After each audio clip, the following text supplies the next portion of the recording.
한국 인터넷에서 흔히 볼 수 있는 공포 이야기는 친구들과의 대화나 온라인 커뮤니티에서 흔히 시작됩니다. 그럼 이제 긴 공포썰을 시작해볼까요? 어느 날 서울의 대학가에 있는 작은 고시원에서 한 학생이 공부를 하고 있었습니다. 이 학생의 이름은 지훈이었으며 그는 항상 무언가에 쫓기는 듯한 느낌을 받았습니다. 그날도 역시 지훈은 늦은 밤까지 공부를 하고 있었습니다. 시계는 새벽 2시를 가리키고 있었고 지훈의 눈은 무거워졌습니다. 그때 갑작스레 문 밖에서 쿵쿵 소리가 들리기 시작했습니다. 지훈은 처음에는 이웃방에서 나는 소리겠거니 했습니다. 하지만 소리는 점점 더 가까워졌고 그는 조금 불안해지기 시작했습니다. 공포 영화를 자주 보던 그는 이런 상황에서는 가만히 있으라고 생각했지만 호기심이 그를 무모하게 만들었습니다. 지훈은 조심스럽게 방문을 열었습니다. 문 밖은 텅 비어 있었습니다. 차가운 복도에는 정막만이 감돌고 있었습니다. 지훈은 의아해하며 방으로 다시 들어갔습니다. 그런데 문을 닫기도 전에 이번에는 더 가까운 곳에서 소리가 들렸습니다. 쿵쿵 소리가 그의 바로 뒤에서 들려왔습니다. 지훈은 뒤를 돌아봤지만 여전히 아무것도 없었습니다. 불길한 예감에 사로잡힌 지훈은 방에 돌아와 문을 잠갔습니다. 그러나 오싹한 기분은 사라지지 않았습니다. 그는 곧장 컴퓨터 앞에 앉았고 인터넷에서 이 상황에 대한 정보를 찾아보기 시작했습니다. 그의 주변 대부분의 친구들은 이전에 이 고시원에서 묵어본 적이 없었기에 도움이 되지 않았습니다. 그는 결국 유명한 공포 커뮤니티에 자신의 상황을 자세히 설명하였습니다. 몇 시간 후 그는 답글을 받기 시작했습니다. 답글 중 하나는 특히 그의 눈길을 끌었습니다. 한 사용자가 자신도 같은 고시원에 머물렀고 매우 비슷한 경험을 했다고 설명했습니다. 그 사용자는 그 소리가 고시원의 오래된 전설과 관련이 있을 것이라고 했습니다. 그는 갑자기 고시원을 떠난 후로 더는 그 소리를 듣지 않았다고 말했습니다. 호기심과 불안감이 한꺼번에 몰려온 지훈은 그 전설을 조사하기 시작했습니다. 전설에 따르면 이 고시원은 20년 전 한 사건이 있었던 곳이라고 했습니다. 한 학생이 지나친 스트레스로 인해 비극적인 선택을 했고 그 이후로 그의 영혼이 이곳에 남아있다는 소문이었습니다. 특히 그의 방이 지훈이 머무는 방이었다고 했습니다. 지훈은 점점 더 무서워졌습니다. 그날 밤 그는 잠을 제대로 이룰 수 없었습니다. 마음 한구석에는 계속해서 누군가 지켜보는 듯한 느낌이 심해졌고 쿵쿵 소리가 그의 귓가에 아른거렸습니다. 다음 날 지훈은 학교 수업이 끝나자마자 고시원 관리실을 찾아가 방을 옮기거나 고시원을 떠날 수 있는지 문의했습니다. 그러나 관리인은 지훈의 요청을 들어줄 수 없다고 했습니다. 모든 방이 만실이었고 그의 계약은 아직 몇 개월이나 남아있었기 때문이었습니다. 그날 밤 지훈은 결심했습니다. 두려움을 무릅쓰고 쿵쿵 소리가 들릴 때마다 그 소리의 원인을 찾기 위해 복도를 조사하기로 했습니다. 그는 스스로 문제를 해결하지 않으면 절대 이 고시원을 떠날 수 없을 것이라는 생각이 들었습니다. 그는 핸드폰에 손전등을 켜고 복도를 걸어다니기 시작했습니다. 소리는 여전히 들리고 있었지만 이번엔 소리의 패턴이 조금 달라졌습니다. 쿵, 쿵쿵, 쿵쿵쿵 소리의 리듬이 변화했습니다. 지훈은 무언가 단서를 찾을 수 있다는 생각에 더욱 주의를 기울였습니다. 그는 소리가 나는 방향을 따라가다 보니 자신도 모르게 고시원 의옥상에 다다르게 되었습니다. 옥상 문은 살짝 열려 있었고 찬바람이 그를 맞이했습니다. 이상하게도 옥상에서는 소리가 들리지 않았습니다. 지훈은 불안한 마음을 안고 옥상을 살펴보았습니다. 그때 그의 눈에 이상한 낙서가 보였습니다. 낡은 벽에는 도와줘 라고 수십 번 반복되어 있었습니다. 지훈은 그 순간 가슴이 철렁 내려앉는 기분을 느꼈습니다. 그 놀라운 장면을 보고 있자니 소름이 돋았습니다. 순간 지훈의 핸드폰이 꺼졌고 다시 소리가 들려왔습니다.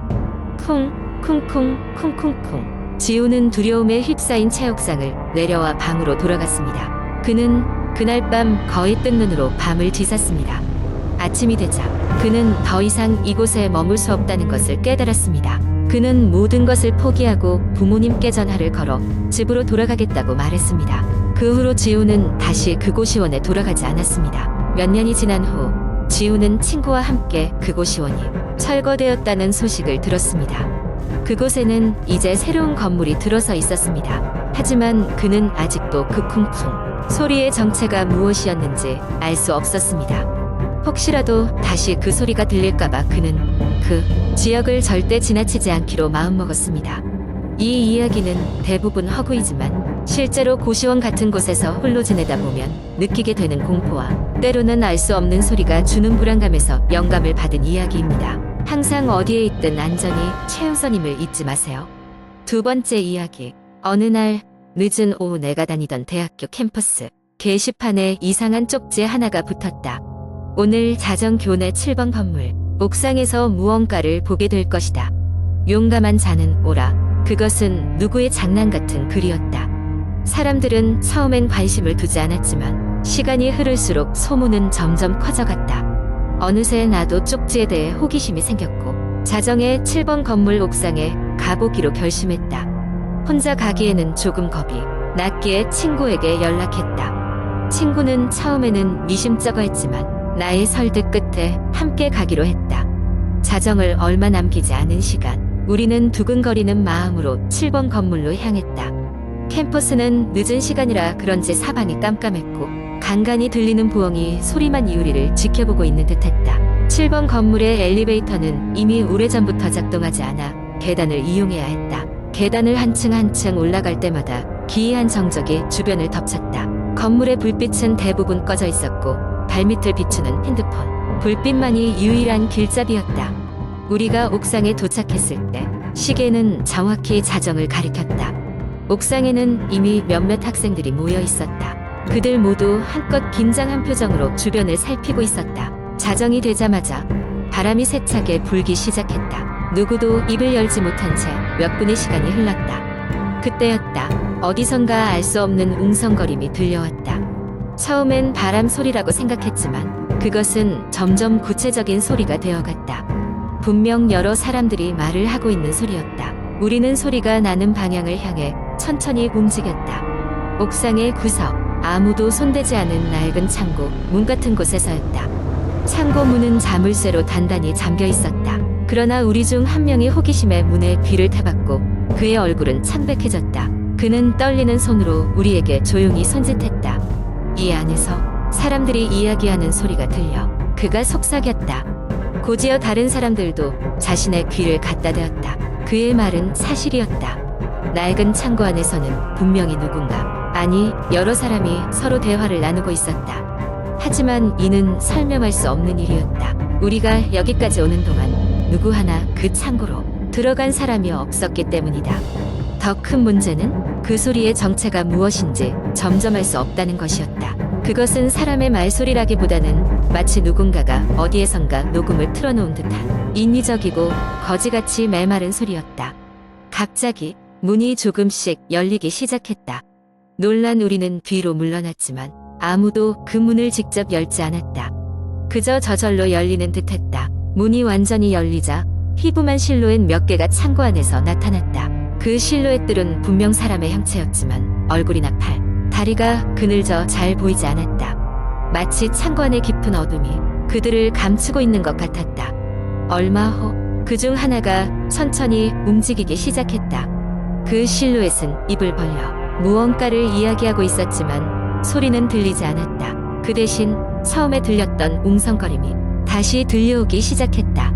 점점 더 크게, 점점 더 가까이. 갑작스러운 상황에 우리는 본능적으로 뒷걸음질 쳤다. 그리고 이내 아래를 내려다봤을 때 그 창고 문이 다시 열리기 전 상태로 돌아가 있었다. 하지만 우리는 그 실루엣들이 정말로 존재했는지 혹은 그저 우리의 상상 속 장난이었는지 확신할 수 없었다. 겁에 질린 우리는 옥상을 서둘러 벗어났다. 이제 그 건물도 그 옥상도 다시는 돌아가지 않을 것이다. 그날의 사건은 학교의 별다른 소문으로만 남았을 뿐 아무런 기록도 남지 않았다. 그리고 나는 아직도 가끔씩 그날의 미지의 목소리와 형체들이 꿈에서 나를 따라온다. 그날의 비밀은 아직도 풀리지 않았으며 그저 이 이야기는 전해지고 있을 뿐이다. 세 번째 이야기. 서울의 한적한 교회. 인적이 드문 동네의 가장자리에 위치한 낡고 오래된 고택. 이곳은 수십 년 전부터 버려져 유령의 집이라 불리며 동네 사람들 사이에서 기피의 대상이 되었다.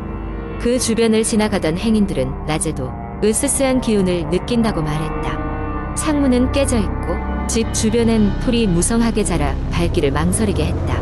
그러나 용기 많고 호기심 많은 대학생 3명이 이 집에 들어가기로 결심했다. 이들은 고스트헌팅 동호회에서 만난 사이로 늘 도시 전설을 탐험하곤 했다. 그날 밤 그들은 손전등과 카메라 장비를 챙겨 이 고택에 발을 들였다.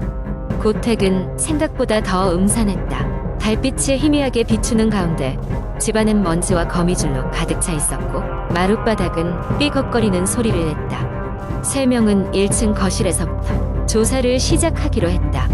시간이 지날수록 집안의 음산한 분위기는 더욱 짙어졌다. 단단히 닫혀있던 방문이 저절로 열리고 캄캄한 복도 끝에서 무언가 움직이는 듯한 그림자가 보이기 시작한 것이다. 그 순간 팀의 리더인 민수는 갑작스러운 오한에 몸을 떨었다. 느껴져요? 이상한 기운이. 민수는 조심스레 말을 꺼냈다. 다른 2명, 지윤과 태호 역시 불안감에 휩싸였다.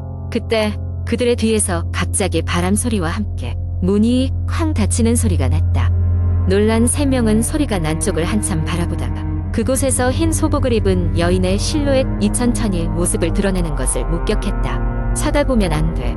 민수가 마른 침을 삼키며 속삭였다. 그들의 조사에 따르면 이 집은 오래전 한 여성이 죽음과 관련된 사건이 있었다고 한다. 그녀는 억울한 누명을 쓰고 감옥에 갇혔다가 불행히도 탈옥 중 사망했다는 이야기였다. 그날 밤 그들은 그 여인이 여전히 이곳에 갇혀 있는 것인지 혹은 그 사건을 알리지 못해 홀로 싸우고 있는 것인지 알 수 없었다. 하지만 그녀의 존재는 분명했다. 두려움에 떨면서도 민수는 집을 빠져나가기 위해 용기를 냈다. 서로 손을 꼭 잡고 그들은 그녀의 시선을 피한 채 조심스럽게 문 쪽으로 발걸음을 옮겼다. 혁이 무슨 말을 하려던 찰나 그의 손목을 누군가 세게 붙잡았다. 뒤를 돌아보니 아무것도 없었다. 하지만 그의 손목엔 여자의 손자국이 선명히 남아있었다. 공포에 질린 3사람은 고택을 뛰쳐나와 숲을 가로질러 도망쳤다. 그날 밤 그 누구도 다시 그 집에 발을 들이지 않았다. 그리고 며칠 후 민수는 집에서 잠든 상태에서 갑작스러운 악몽에 시달렸다. 꿈속에서 그는 다시 그 집에 있었고 그 여인이 그의 앞에 서서 조용히 울고 있었다. 그녀는 무언가 말을 하려는 듯 하더니 점점 더 가까이 다가왔다. 그 순간 민수는 잠에서 깨어났고 마치 실제로 누군가에 의해 목이 조른 듯 숨이 막혀 있었다. 이후로도 민수는 며칠 동안 악몽에 시달리다가 겨우 안정되었다. 하지만 그는 아직도 가끔 집 근처를 지날 때마다 그날의 기억이 살아나는 것을 느낀다. 왜 그 여인이 그곳에 머물러 있는지, 그리고 무언가 전하려고 했던 메시지는 무엇인지 오늘날까지도 그 의문은 풀리지 않았다. 그리고 그들 모두의 기억 속에 남아있는 것은 그날 밤 그 집에서 느꼈던 끝없는 공포뿐이었다. 그 사건 이후 그 고택은 완전히 봉쇄되었고 사람들은 다시는 그 집 근처에도 얼씬거리지 않았다. 그리고 지금도 그 집을 지나칠 때마다 바람에 실려오는 흰 소복 여인의 흐느낌 소리가 한청처럼 들리곤 한다.